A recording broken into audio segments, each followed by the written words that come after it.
का स्वागत है।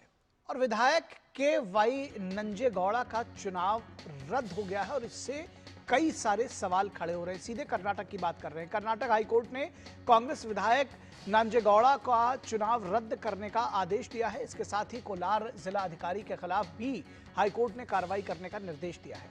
हाईकोर्ट ने के.वाई. नंजेगौड़ा के चुनाव को रद्द कर दिया है और मतों की पुनर्गणना यानी दोबारा मतगणना करने का आदेश दिया है।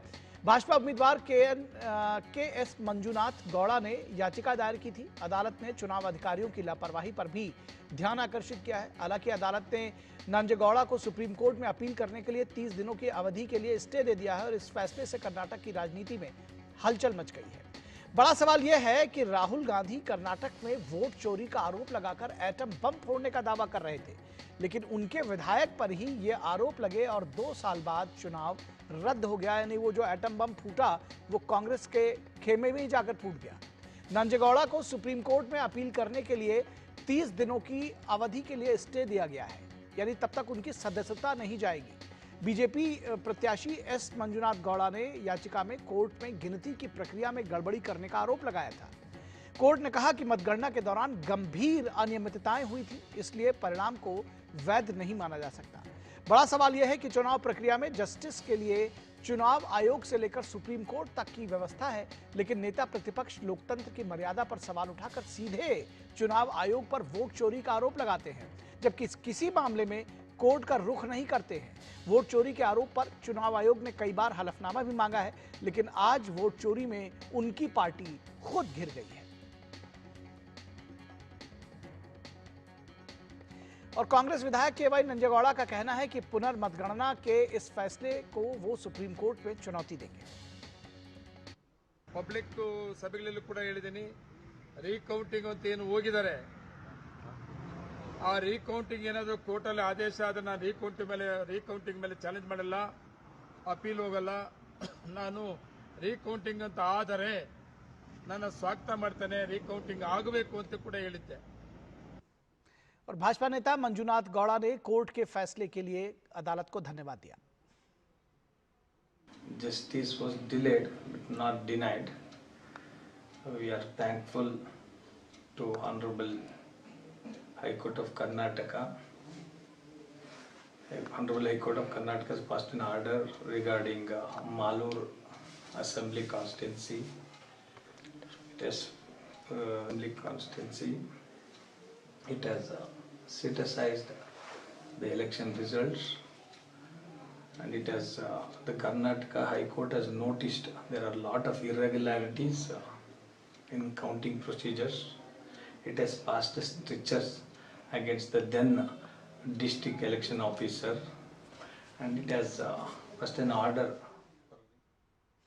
और इस पूरी खबर पर बातचीत करने के लिए हमारे साथ बेंगलुरु से हमारी संवाददाता ज्योति जुड़ रही हैं। ज्योति, जिस बम को, दरअसल एटम बम को कर्नाटक में राहुल गांधी कह रहे थे फोड़ने की, अगर सीधे तौर पर देखा जाए तो ये बम कांग्रेस के ही मुख्यालय में, ये कहा जाए कांग्रेस के खेमे में फट गया है तो गलत नहीं कहा जाएगा। वोट चोरी का आरोप वो लगा रहे थे और वोट चोरी में कांग्रेस खुद पकड़ी गई है, अगर सीधे तौर पर ऐसा कहा जाए तो गलत नहीं होगा। क्या कहेंगी, किस तरह का उबाल है इस समय कर्नाटक की सियासत में? निखिल जी, देश भर में राहुल गांधी जी बीजेपी के विरुद्ध उन्होंने आरोप किया था कि वोट चोरी का आरोप किया था।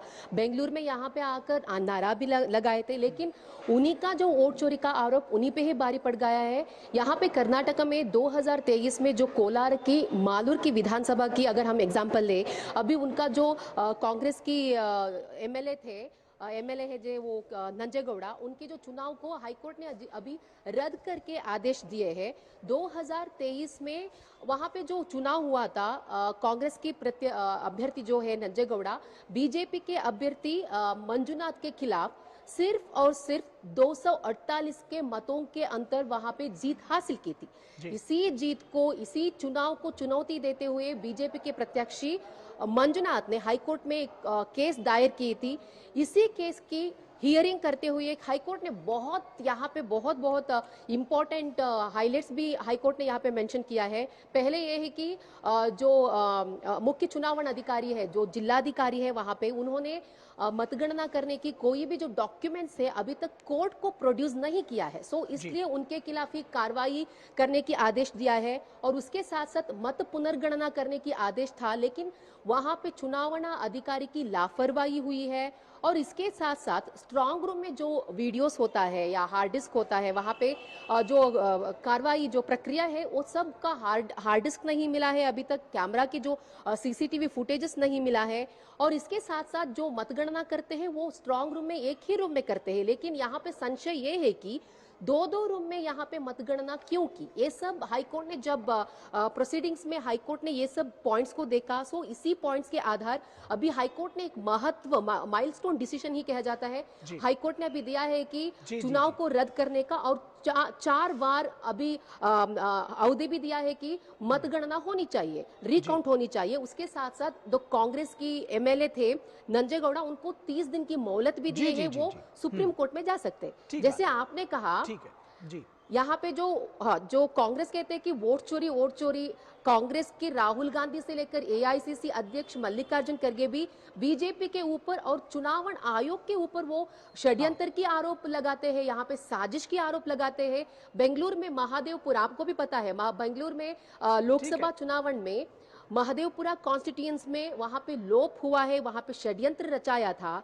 सो यहाँ पे बेंगलुरु में आकर मेरे पास हाइड्रोजन बॉम्ब है, ब्लास्ट हो जाता है, ये सब उन्होंने वहां पे राहुल गांधी वहां पे बिल्कुल, ये अब देश देख रहा है। बिल्कुल ठीक कह रहे हैं ज्योति आप कि यहाँ पर अगर कहा था कर्नाटक में, अब देश देख रहा है, क्या जवाब देंगे ये भी देखना बड़ा दिलचस्प होगा। फिलहाल बहुत शुक्रिया, आपने बहुत विस्तार से इस बारे में जानकारी दी। बहुत शुक्रिया इस तमाम बातचीत के लिए।